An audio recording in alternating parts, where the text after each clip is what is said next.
14일 성령 강림절 후 14번째 주일, 주일날 예배를 다 같이 드리시겠습니다. 묵도하시겠습니다.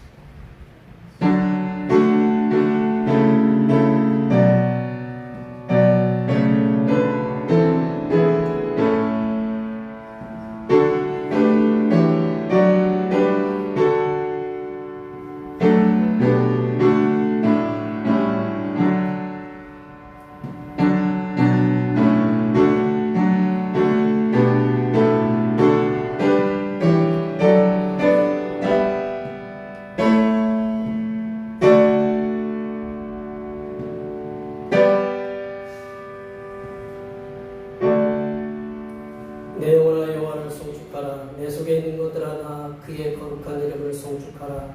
내 영혼아 여호와를 송축하며 그의 모든 은택을 잊지 말지어다.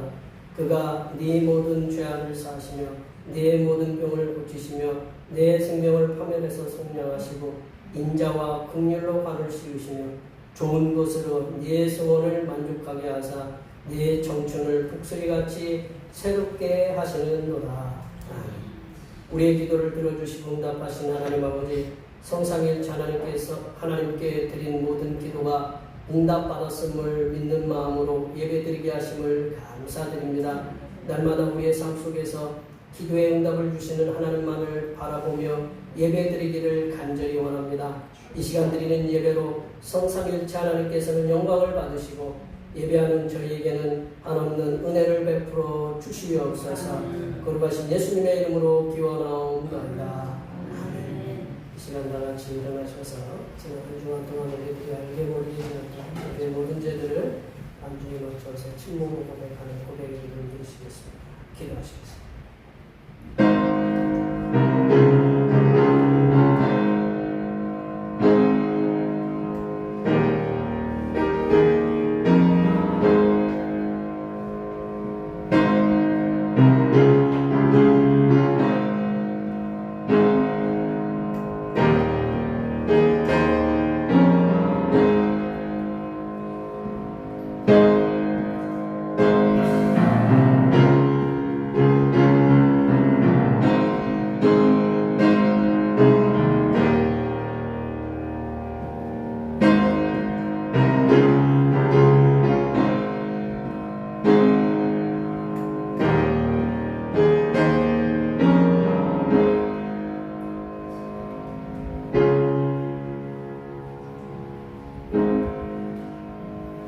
우리 하나님께서는 진심으로 죄를 고백하는 사람들에게 그 죄를 용서하기로 약속하셨습니다.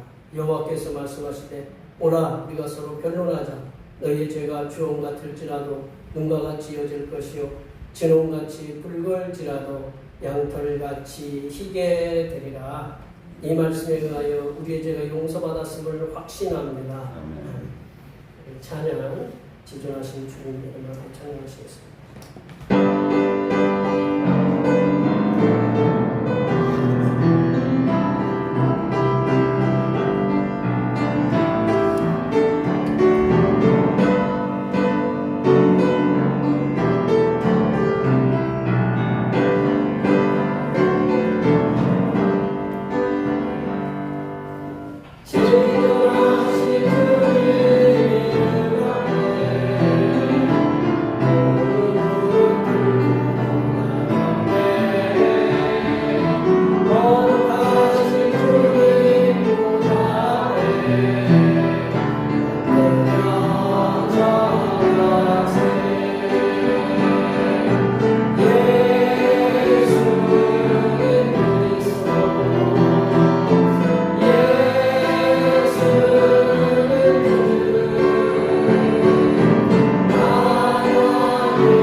교동문 59번입니다. 교동문 59번 시편 136편입니다.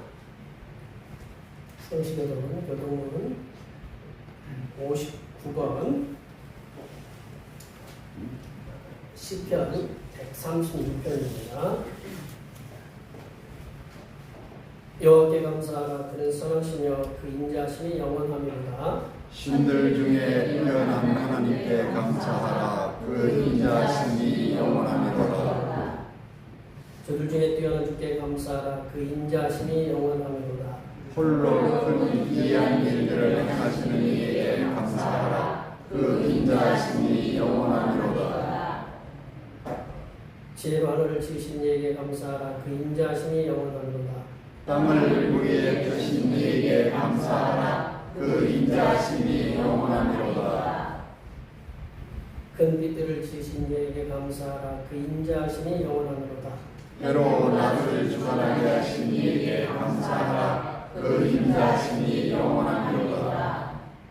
달과 별들로 밤을 주관하게 하신 이에게 감사하라. 그 인자하심이 영원하미로다. 애굽의 장자를 치신 이에게 감사하라. 그 인자하심이 영원하미로다. 이스라엘을 그들 중에서 인도하여 내신 이에게 감사하라. 그 인자하심이 영원하미로다. 강한 손과 펴신 팔로 인도하여 내신 이에게 감사하라. 그 인자하심이 영원하미로다. 아멘. 사도신경 계시다가 하나님께 고백하시겠습니다. 나는 전능하신 아버지 하나님 천지의 창조주를 믿습니다. 나는 그의 유일하신 아들 우리 주 예수 그리스도를 믿습니다. 그는 성령으로 잉태되어 동정녀 마리아에게서 나시고 본디오 빌라도에게 고난을 받아 십자가에 못 박혀 죽으시고 장사된 지 사흘 만에 죽은 자 가운데서 다시 살아나셨으며 하늘에 오르시어 전능하신 아버지 하나님 우편에 앉아 계시다가 거기로부터 살아있는 자와 죽은 자를 심판하러 오십니다. 나는 성령을 믿으며 거룩한 공교회와 성도의 교회와 죄를 용서하는 것과 몸의 부활과 영생을 믿습니다. 아멘. 같이 앉으셔서 찬송 25장 하시겠습니다. 찬송 25장입니다.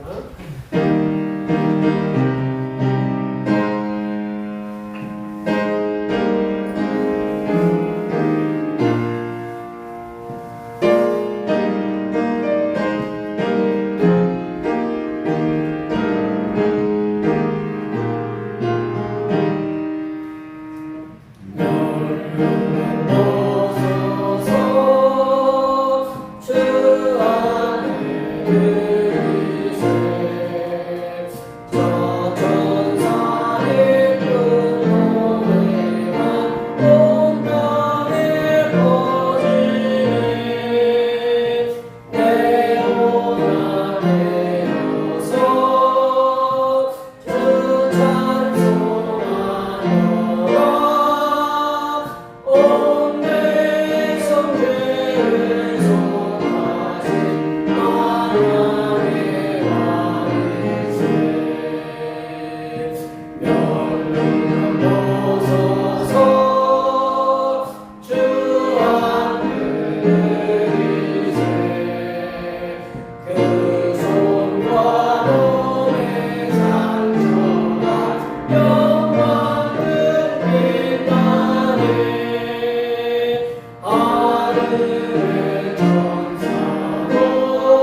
기도 힘들고 어려웠던 긴 여름도 지나가고 이제는 아버지 오곡백과가 이뤄가는 시원한 계절에 시원 바람을 주시니 참으로 감사합니다. 또한 귀한 예배 자리에 나와 찬양과 예배드리게 하신 주님 참으로 감사합니다. 이 시간 주님의 임재 가운데 온 몸과 정성과 뜻을 다하여 예배를 드리게 하옵소서. 이 시간 고백의 기도를 드립니다. 내 계획과 내 생각을 맞춰 빨리빨리 하며 기도의 제목이 이루어지지 않는다면 불평하고 실망하며 낙심할 때도 있었음 고백합니다. 용서하여 주옵소서. 힘들고 어려울 때마다 우리들에게 믿음의 믿음을 더하여 주사 항상 앞서 일하심을 믿고 아무것도 염려하지 말아라. 주님의 귀한 약속의 말씀을 더욱더 굳게 믿을 수 있도록 주님 도와주옵소서. 아버지여, 미자립교회 목사님들의 기도와 선교사님들의 기도의 제목들을 응답하셔서 주의 나라와 의를 구하기에 부족함이 없게 하옵소서. 우리 대평교회 귀하신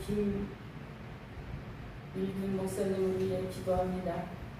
성령의 능력과 권능을 더욱 부어주셔서 기도할 때 문제가 해결되고 질병이 치유되는 놀라운 기적과 표적이 나타나게 하셔서 소문난 교회, 이름난 교회 되게 하시고 목사님을 보필하는 사모님에게도 목사님을 보필하고 자녀와 교우들을 위해 헌신할 때 천국에서 빛나게 하옵소서.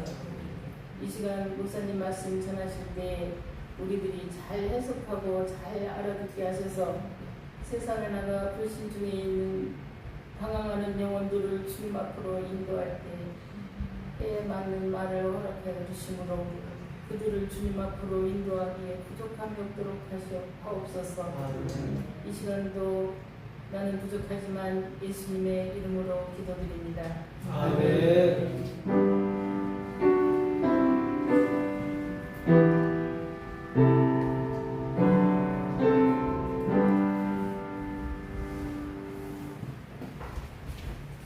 주님께서 해주시도록 하시겠습니다. 하늘에 계신 우리의 아버지, 아버지의 이름을 거룩하게 하시며 아버지의 나라가 오게 하시며 아버지의 뜻이 하늘에서와 같이 이 땅에서도 이루어지게 하소서. 오늘 우리에게 일용할 양식을 주시고 우리가 우리에게 잘못한 사람을 용서하여 준 것 같이 우리 죄를 용서하여 주시고 우리를 시험에 빠지지 않게 하시고 악에서 구하소서. 나라와 권능과 영광이 영원히 아버지의 것입니다. 아멘. 오늘 우리에게 주신 하나님의 말씀은 신약성경 누가복음 13장입니다. 누가복음 13장 10절에서 17절 말씀까지입니다. 누가복음 13장 10절에서 17절 말씀까지입니다. 신약성경 117쪽에 있습니다.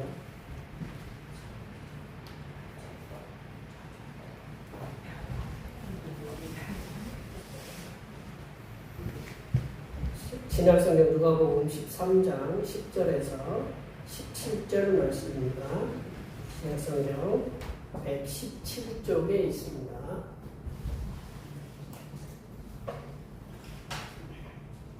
한 절씩 교도하시겠습니다. 10절에서 17절 말씀까지입니다. 한 절씩 교도하시겠습니다. 예수께서 안식일에 한 회당에서 가르치실 때 열여덟의 영혼이나 신실이라고 하며 오라서 조금도 되지 못하는 한 여자가 있더라. 예수께서 보시고 불러 이르시되 여자여 네가 네 병에서 놓였다 하시고 안수하신 이 여자가 복되고 하나님께 영광을 돌리니라. 회당장이 예수께서 안식일에 병 고치시는 것을 분을 내어 무리에게 이르되 일할 날이 엿새가 있으니 그 동안에 와서 고침을 받을 것이요 안식일에는 하지 말 것이니라. 오늘 주께서 대답하여 이르시되 현자나 너희가 각각 안식일에 자기의 생활하게 하여서 그러며 이끌고 가서 물을 옮기지 아니하느냐.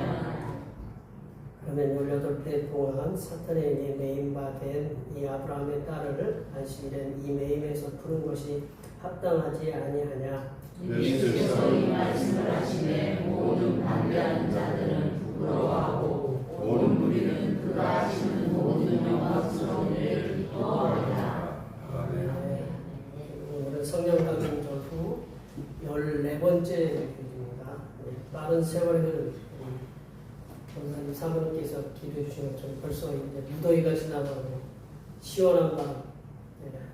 저녁에 선풍기 안 틀고 주무시죠? 창문도 닫고 주무시죠? 네. 벌써 이제 날이 그렇게 되는데 빠른 세월의 흐름에도 우리가 믿음으로 살아갈 수 있도록 너무 빨리 가다 보면 내가 잘 가고 있는지 못 가고 있는지 그러한 삶 속에서 믿음으로 살아갈 수 있도록 성삼일체 하나님께서 우리를 붙잡아 주십니다. 그 하나님께 늘 감사하시면서 살아가시기 바랍니다. 매주일 저녁 예배는 오후 1시에 우리 권사님들과 여러분의 경고성 기도 오후 1시에 드립니다. 우리 중보기도 성령 충만의 권능을 통해서 복음 전파 열매를 맺는 삶을 살게 해달라고 위해서 기도해 주시고 낮 예배 후에 점심 공동 식사가 있습니다. 날마다 수고에 이렇게 감사드리고 저 앞에 오다가 비닐봉지 보셨죠? 네, 비닐봉지에 그 권리가 있으신 분들은 가져가시면 돼요. 권리가 있으신 분들은 여기 계신 분들은 다 권리가 있는데 그렇다고 두 분이 오시는데 두 분 가져가시면 제가 좀 곤란해지는 일이 있어요. 네, 가정당 하나씩이에요. 아셨죠? 네, 우리가 공평하게 하자. 그래서 가정당 하나씩이니 꼭 하나씩 가져가시고 빠지시면 그 남은 복순 제 거니까 뭐 안 가져가셔도 그래 상관은 없는데 그리고 제가 아까도 얘기했지만 복숭아 있으니까 복숭아도 꼭 챙겨서 받을 걸리시잖아요. 그러니까 꼭 잘 가져가셔서 마지막이라고 제가 말씀드렸어요. 거짓말 안 하니까 이제 마지막 잘 드시고 또 식사가 준비되어 있으니까 함께 식사 공동체를 이렇게 나누시면 감사하겠습니다. 이제 가을이 되고 에어컨을 틀면 좀 춥고 안 틀면 덥고 하는 그런 시기가 왔는데 자 우리 이때 환절기 때 건강 유의하시고 앞에 옆에 뒤에 계신 분들 환절기 때 건강에 주의하시고 그리고 또 직장도 사업도 또한 우리가 삶의 터전 논이나 들에서도 하나님께서 지켜주시고 운전할 때에도 하나님께서 눈동자처럼 지켜주시옵소서. 우리 학업에 있는 또 군에 있는 또 자녀들 손주들이 있는데 잘 감당할 수 있도록 앞에 옆에 뒤에 계신 분들 많이 축복해 주시기 바랍니다. 축복합니다.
고구마가 맛있다고 먼저 쪄서 드셔보는 분이 계신데 저희도 맛있다고 그리고 저기 쪄있는 거 있어요. 찐 것도 있어요. 제가 쪄놓은 거 있으니까 드셔보시면 맛있으니까 맛있게 드시기 바랍니다. 감사합니다. 네, 감사합니다. 네, 여러 달 전에 제가 들었던 뉴스를 전해 들었던 소식인데 호주가 캥거루가 많이 사는 동네가 호주예요.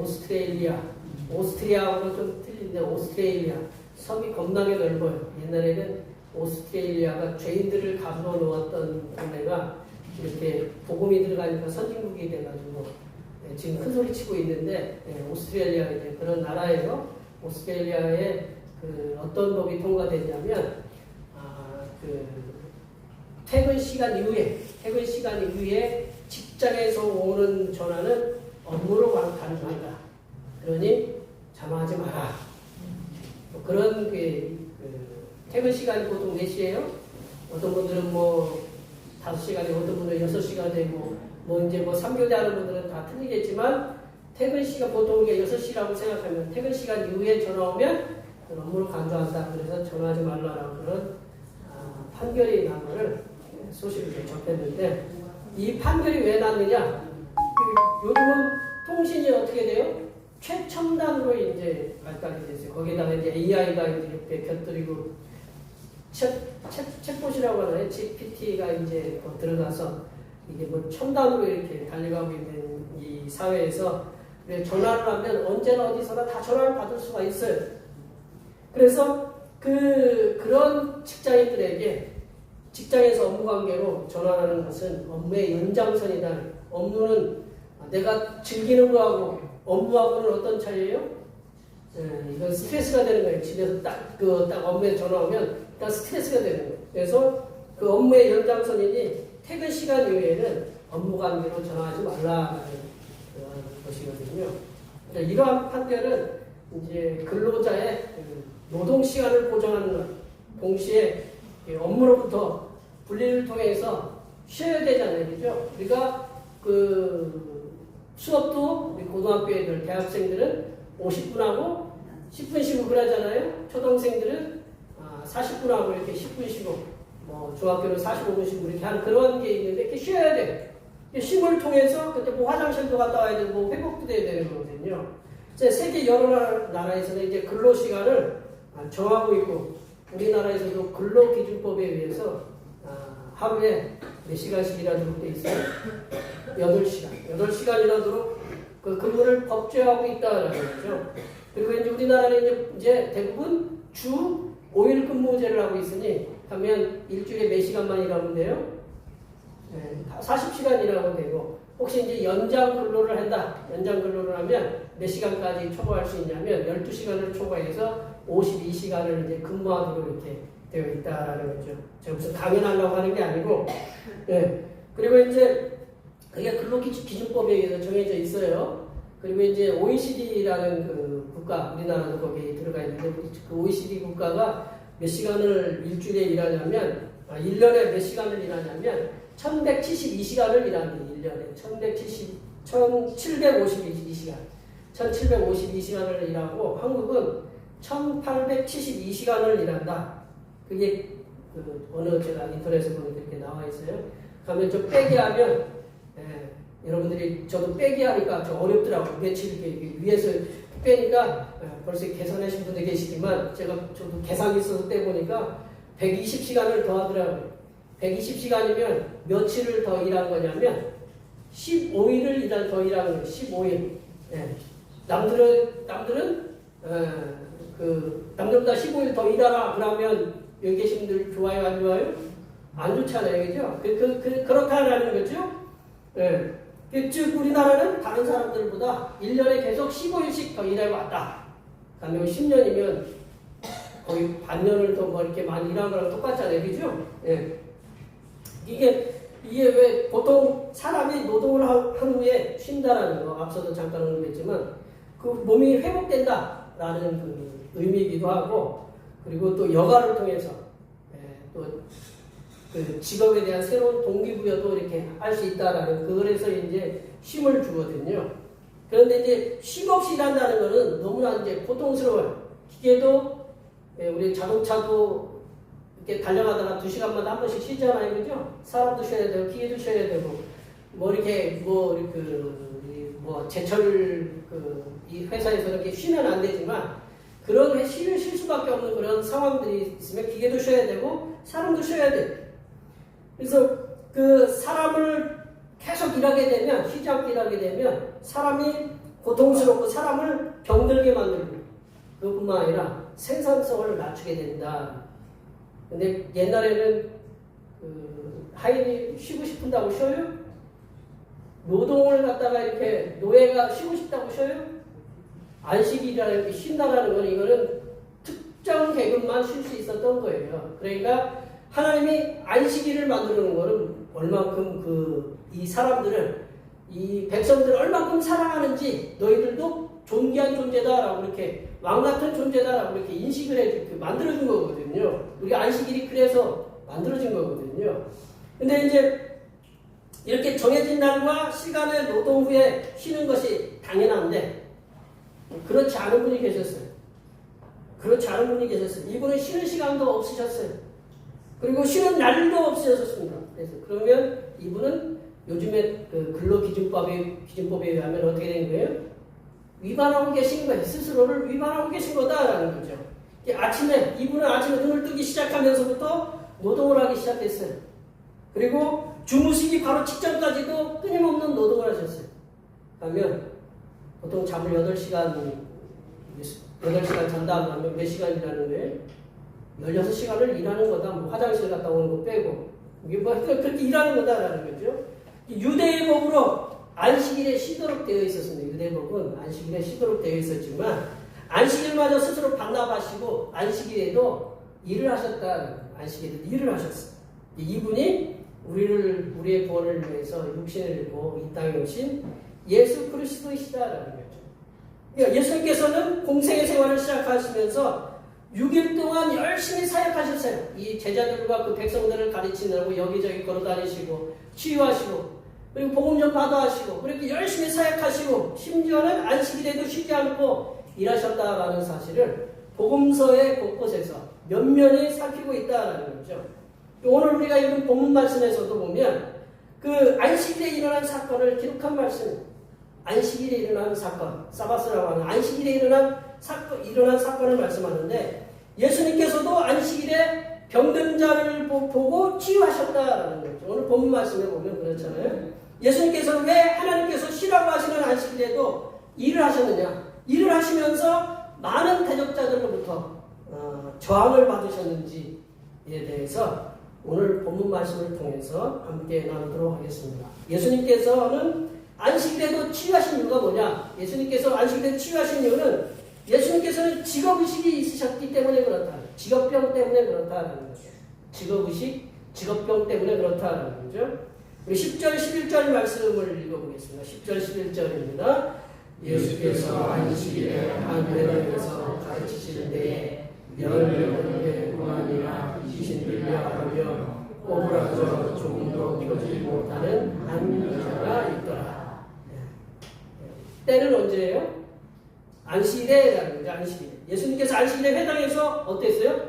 말씀을 가르치실 수 있는 이제 권한이 그런 순서가 주어지셨어요. 돌아가면서 말씀을 전하는데 예수님께서 말씀을 전하실 수 있는 그런 순서가 정해져 있어서 그 말씀을 가르치셨어요. 그래서 예수님께서 말씀을 펴서 지금처럼 우리가 성경책 핸드폰을 피는 게 아니고 두루마리를 해가지고 쭉 펴가지고 필요한 건 이렇게 있다가 필요한 부분 딱 끄집어서 이사야 41장 10절 딱 이렇게 그리고 이사야 53장 쭉 펴다가 그게 나오면 지금처럼 성경 구절이 있는 게 아니에요. 그냥 쭉 피다가 그 말씀을 찾아서 읽었던 거예요. 읽고 말씀을 강론하셨어요. 예수님께서 말씀을 펴서 회당에 모인 제자들과 여러 사람들에게 말씀을 이렇게 가르치실 때 유독 눈에 띄는 사람이 있었어요. 지금도 제 눈에 바깥 여기서 보면 눈에 띄는 분이 계셔요.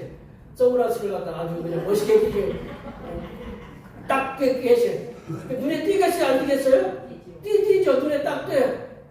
그리고 제가 좋아하는 보라색도 입으셨고 이게 딱 띄시거든요. 띄었어요. 예수님의 눈길을 사로잡은 사람은 보통 공식적인 예배를 참여할 수 있는 남자 성인이 아니었다. 보통 이제 남자들이 모여야 이제 예배가 성립이 되거든요. 예배인데 그리고 그분이 여성이었다. 여성. 그렇다고 그 여성의 몸이 온전한 상태가 아니었다. 그러니까 눈에 확 띄일까요? 안 띄일까요? 띄겠죠. 선글라스에 딱 끼고 보라색에다가 이렇게 그 몸의 상태도 그러니까 이제 딱 눈에 띄는 거예요. 그래서 부정한 상태로 몸이 온전치 못하면 부정하다라고 이렇게 얘기했거든요. 부정한 상태로 예배에 참석했어요. 본문 말씀에 의하면 이 여성분의 그 이제 질병의 상황에 대해서 말씀하는데 뭐부터 말씀하냐면 정신적인 질병부터 얘기한다. 정신적인 고통을 먼저 말씀한다. 먼저 18회 동안이나 귀신 들려 앓고 있다. 18회. 제가 좀 리얼하게 표현할게요. 18년. 예. 좀 리얼했어요? 예. 18년 동안 그 귀신 들려 앓고 있어요. 쉽게 말씀드리면 18년 동안 갑자기 예배당에 들어왔다가 으악! 소리 지르는 거예요. 그러면 놀랄까요? 안 놀랄까요? 놀라죠. 갑자기 소리 치고 막 그리고 힘이 세요. 그래서 물건을 막 집어던져. 그럼 옆에 있는 사람 가겠어요? 안 가겠어요? 우리 귀신 들려가지고 막 쇠사슬도 끄는 그 얘기 우리 들어봤잖아요. 그리고 미친 사람처럼 막 돌아다녀. 그걸 몇 년 동안 했다고요? 예, 18년. 예, 우리끼리 욕하는 거 아니니까. 예. 18배 동안이나 했어요. 그러면 누가 제일 힘들까요? 그 가족이 힘들겠죠. 그리고 그 옆에 있는 사람들이 힘들겠죠. 그죠? 그리고 마을에 있는 속해 있는 사람들이 언제 어떻게 벌어질지 몰라요. 쟤 빨리 이사 안 가나? 뭐 그런 생각 했겠죠. 그죠? 얼마나 그 마을 사람들 가족이 힘들었겠어요. 그뿐만 아니라 몸의 상태를 표현하기를 몸은 딱 보여주잖아요. 그리고 우리 몸이 왜 이렇게 딱 사지가 딱 이렇게 서 있으면 그게 굉장히 좋은 거냐면 딱 몸의 상태가 부족해 뭔가 이렇게 그 부자연스러워 보이면 눈에 띄어야 안 띄어요? 딱 띄죠. 예.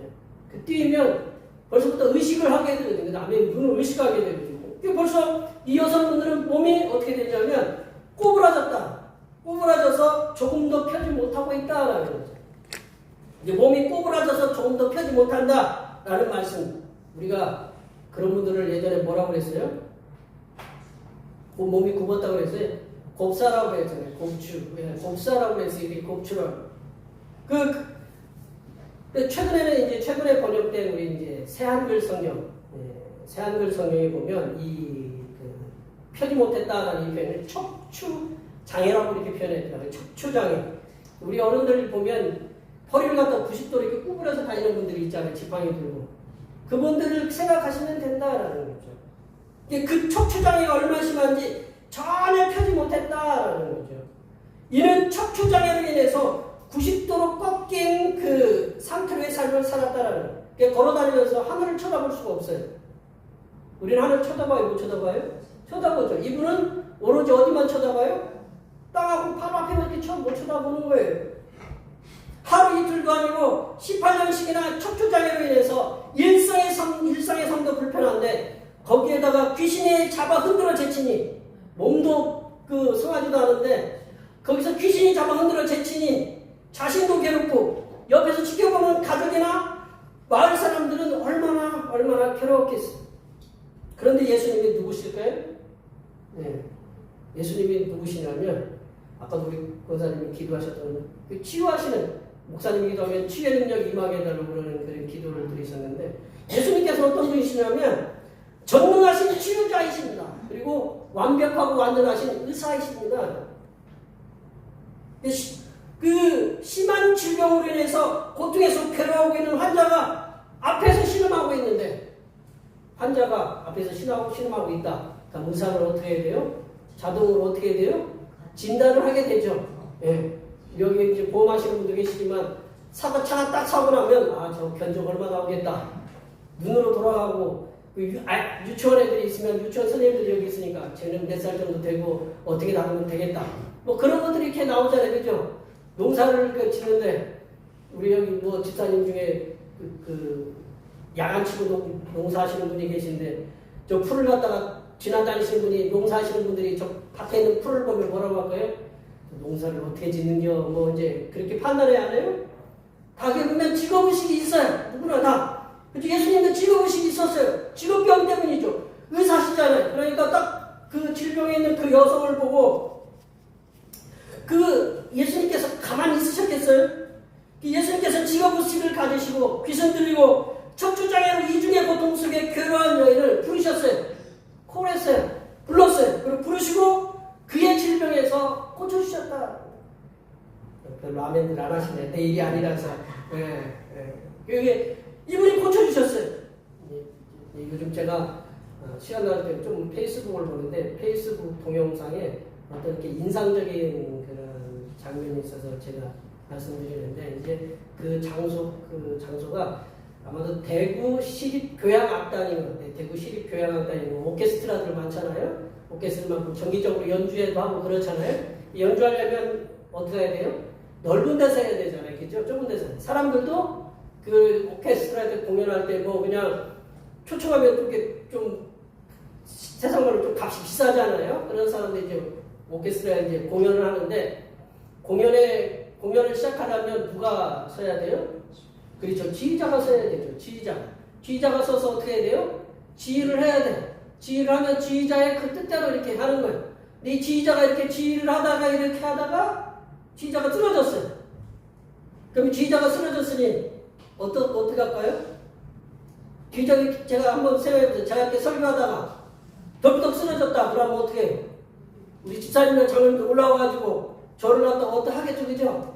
그 상황에 지휘자가 쓰러졌으니까 그 밑에 있는 사람들이 갑자기 뛰어 올라가가지고 그분을 갖다가 뉘었어요. 우리 배웠잖아요, 그죠? 뉘우고 뭐 심폐소생술도 하고 어떤 분은 이제 달려가가지고 그 심장 제세동기를 갖다가 가지고 왔대요. 근데 이제 참 사람이 살려고 하면 그건 하나님의 은혜인 것 같아요. 거기에 이렇게 뛰어 올라간 사람들이 누구였느냐? 의사들이었어요. 의사가 어떻게 하고 있어요? 병자 환자가 쓰러져 있으면 의사는 어떻게 해요?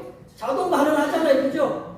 그냥 우리 여기 손에 이렇게 제가 가끔 말씀드려요. 손에 김치국물이 떨어졌으면 뭐 갖고 와서 닦아요? 입으로 닦아요? 예, 입으로 먼저 갔잖아요. 이게 표현이 자동 반응인 거예요. 의사가 올라갔어요.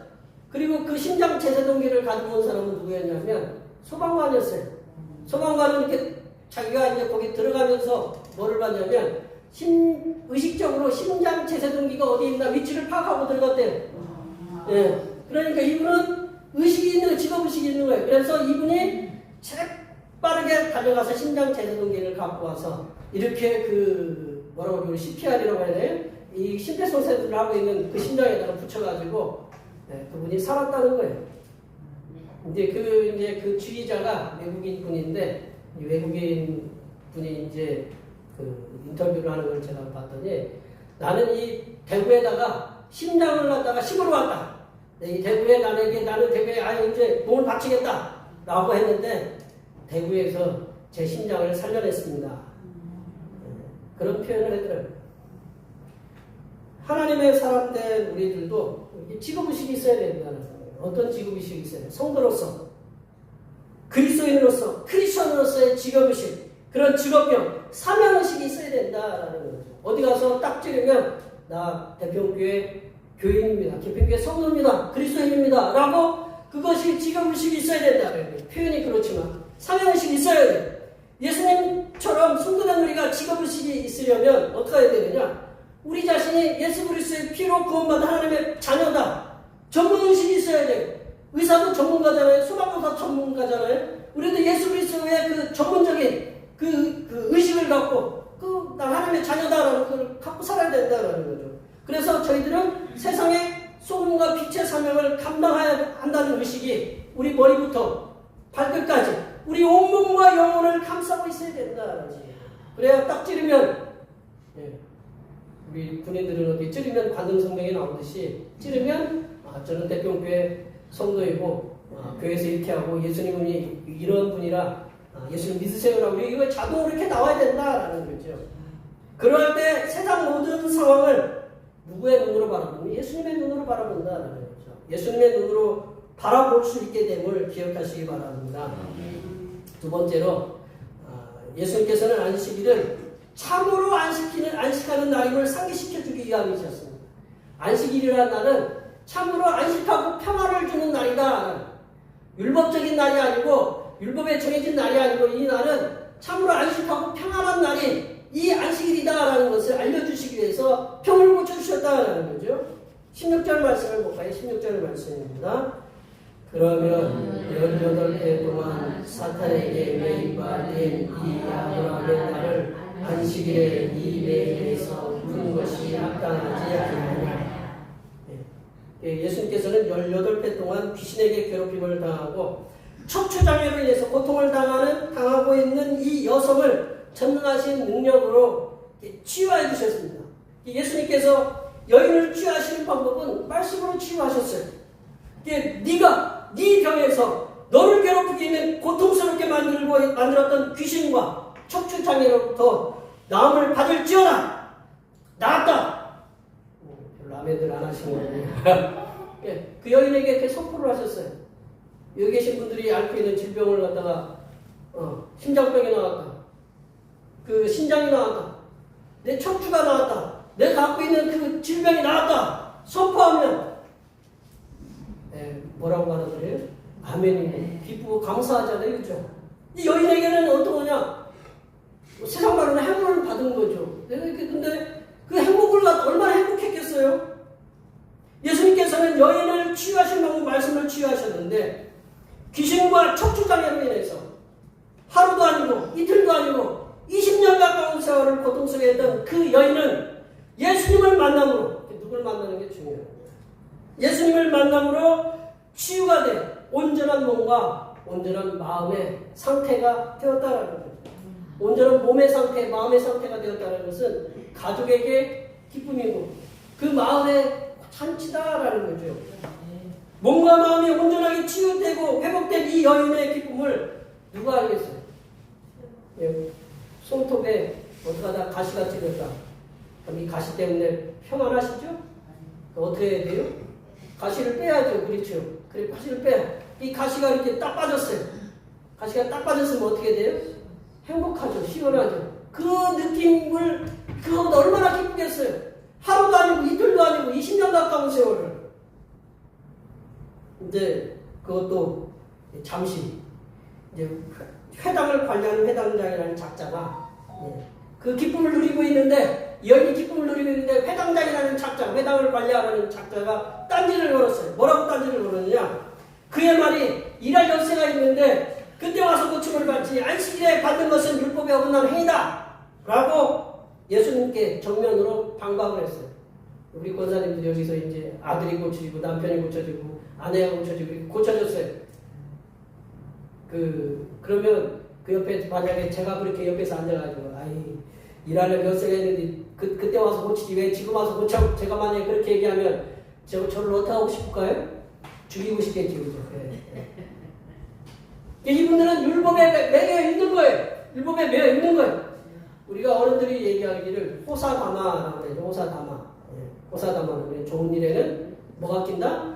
마가 끼고 좋은 일에는 마가 많다라는 그런 얘기듯이 꼭 이렇게 초를 쳐도 되지만 꼭 초치는 사람들이 있잖아요.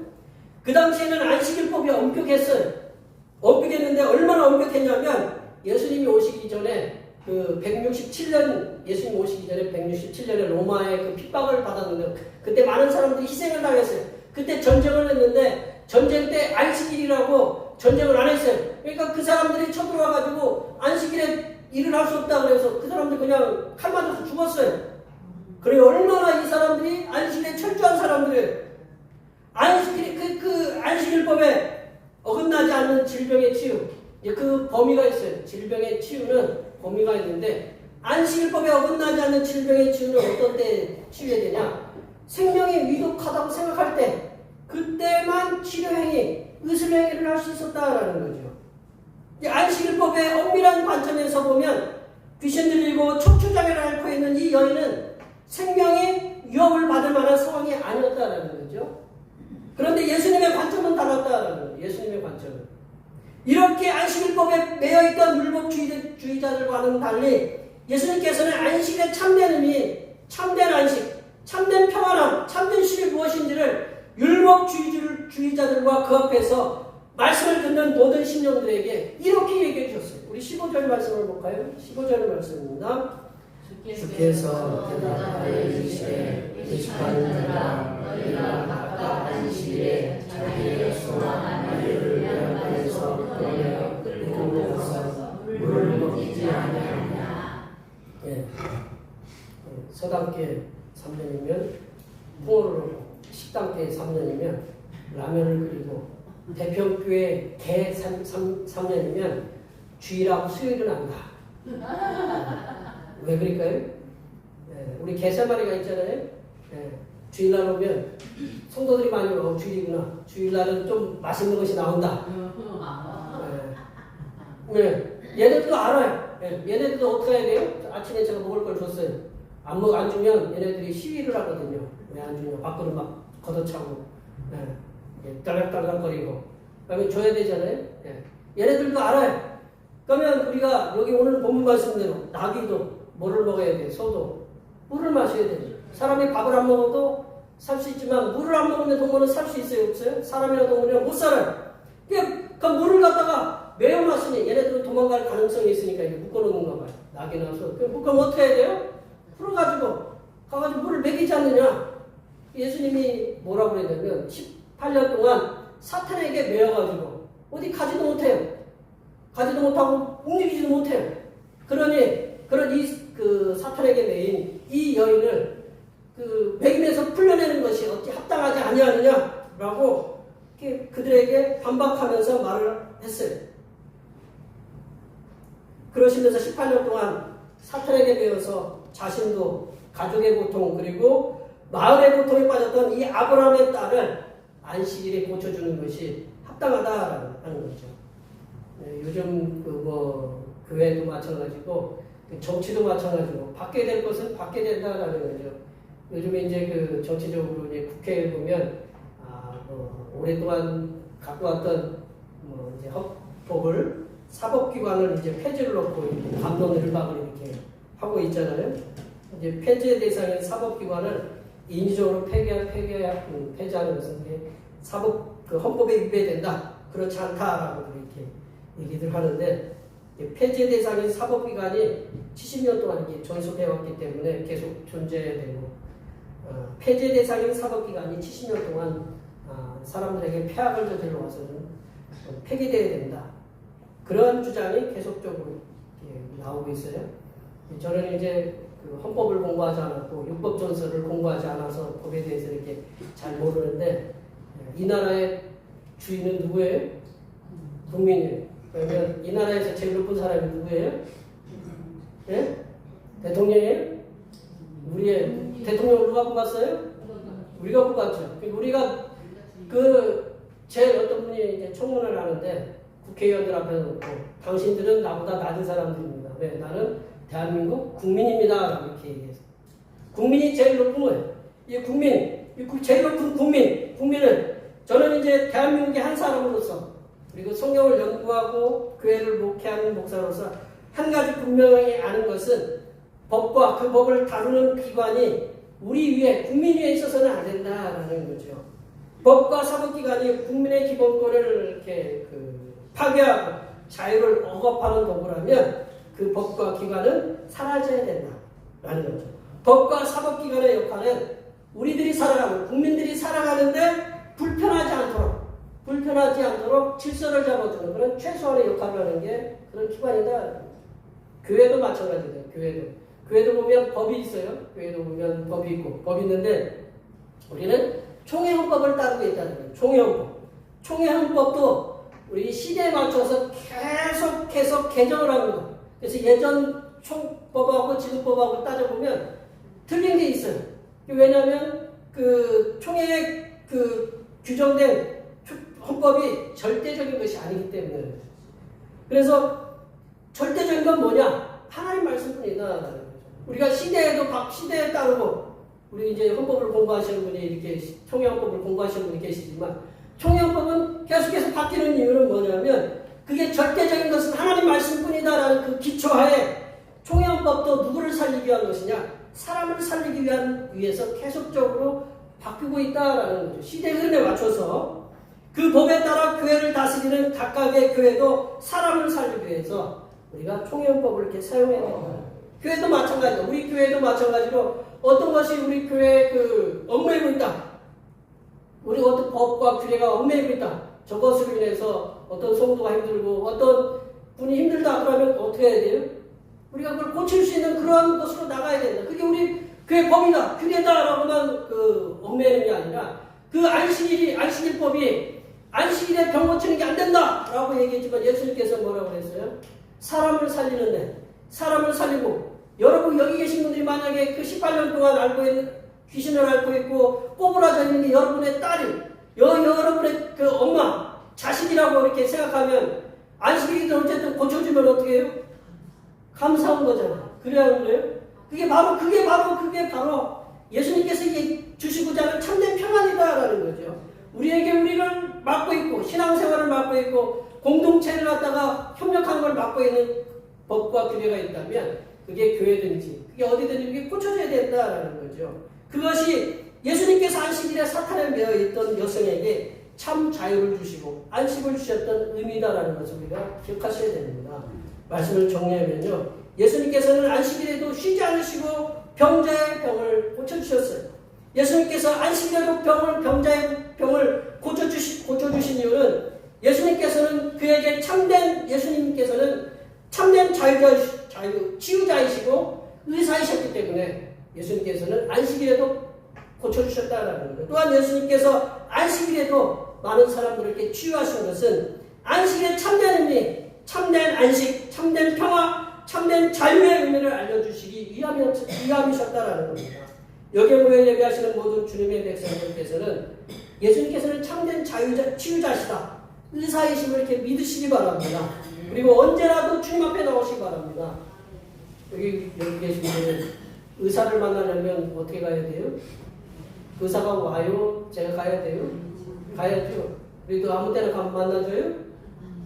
시간 정해놓고 만나야 되고 의사도 만나려면 근데 예수님께서 언제든지 오시라고 하는데 와가지고 기도하고 그곳이 그 예수님께서 치유하시는 자리다라고 그래서 기도하라는 거거든요.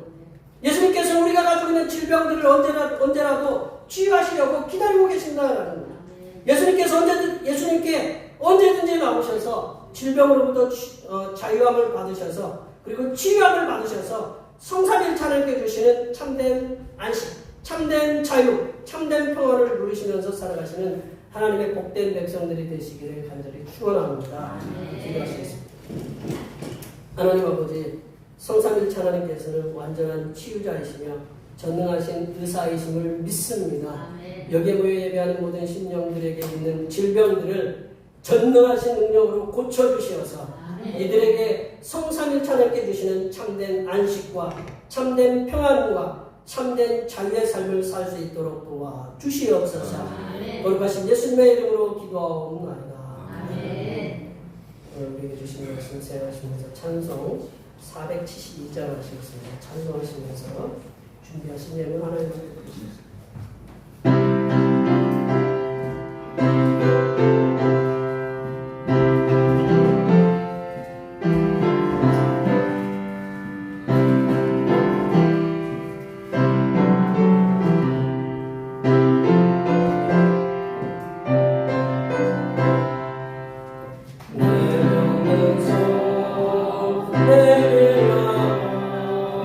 주의 주님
버림받은 자를 찾아오시고 흩어진 자를 모으신 하나님 아버지, 새로운 한 주간이 시작되는 거룩한 주님의 날, 주님 앞에 나와 경배와 찬송을 드리게 하심을 감사드립니다. 오늘 주신 말씀을 기억하며 새로운 결단과 충성을 다짐하는 거룩한 헌신의 마음으로 정성을 다하여 준비한 예물을 드리오니 기쁘게 음양하여 주시옵소서. 하나님 아버지, 지난 한 달 동안 우리들에게 허락하신 삶의 터전에서 수고하여 얻은 소득의 열의 하나를 주님 앞에 드립니다. 주님께 바친 이 예물이 하늘에 상달되게 하시고 바친 손길들마다 주님께서 친히 준비하신 예기치 못하는 은혜와 복으로 기쁨과 행복이 넘쳐나게 하여 주시옵소서. 하나님 아버지, 범사에 감사하는 마음을 담아 감사 예물을 드립니다. 주님께 주신 은혜로 우리 건강하게 태어나게 하심을 감사하여 감사 예물을 드립니다.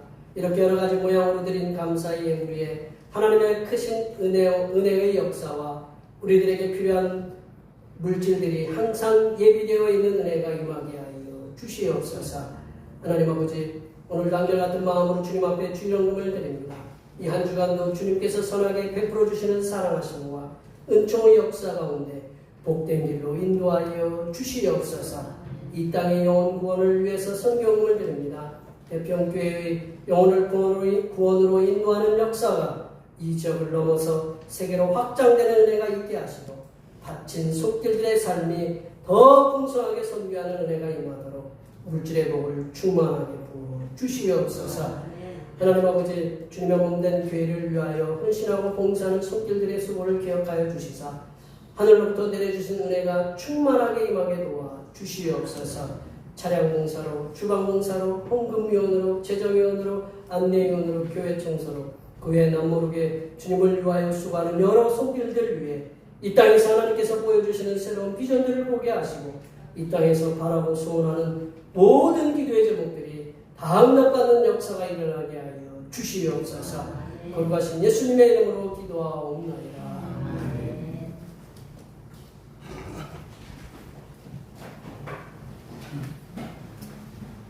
일어나셔서 사명선언 문제 전하시겠습니다. 대평교회 사명선언문. 대평교회 사명은 하나님께서 우리와 함께 하시는 절대 믿음과 우리 가족을 사랑으로 구원하여 주심과 교회를 부흥시켜 주심을 비전 삼아 지역과 나라와 세계에 소금과 빛의 사명을 감당하는 것입니다. 믿음으로 하나님을 기쁘시게 부흥하는 교회 보제 찬양하시겠습니다. 성령의 능력으로 부흥하는 교회 제자 결단의 찬송 192장 하시겠습니다.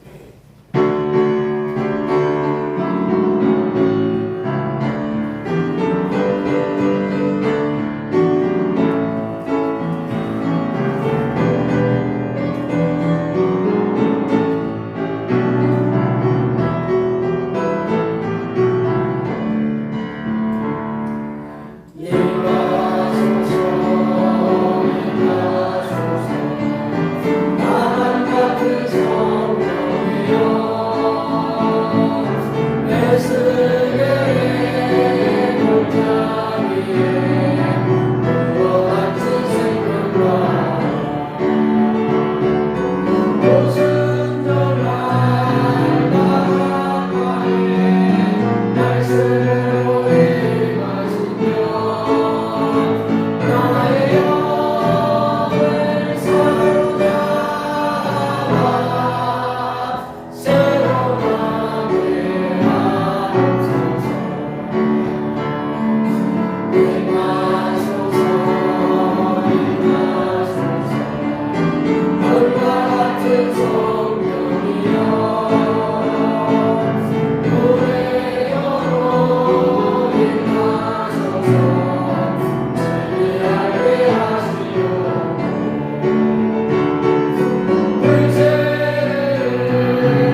질병에 매여 있는 자를 사랑하시사 안식일에도 병을 고쳐주시는 우리 주님 예수 그리스도의 은혜와 하늘에서 내려주시는 치유의 광선을 통해서 모든 질병을 치유하여 주시는 하나님 아버지의 무한하신 사랑하심과 고통 중에 있는 육신의 질병들이 치유가 될 수 있도록 도우시는 보혜사 성령 하나님의 교통하심과 교제하심과 위로 충만하게 하시니 우리 몸에 있는 질병들이 성삼일체 하나님의 능력으로 치유될 수 있음을 믿는 믿음으로 살아가기로 다짐하는 여기 모인 모든 주님의 백성들 위해와 그들의 가정과 건강과 직장과 사업과 학업 위에와 우리의 모든 농사들과 모든 계획들 위에와 흩어져 있는 모든 자녀 손들 위에와 이 자리에 함께하지 못한 모든 태평계 권속들 머리머리 위에와 이 나라의 갑작스러운 땅꺼짐으로 인하여 어려움에 처해 있는 심령들에게 신고를 방지를 위한 하나님께서 정부 관리자들에게 지혜를 부어주심과 계속되는 총기 사고로 목숨을 잃는 미국의 초중고 학생들 위해 하나님께서 총기로부터의 눈동자처럼 보호하여 주심의 역사가 이제부터 영원토록 함께하옵시기를 간절히 축원하옵나이다. 아멘.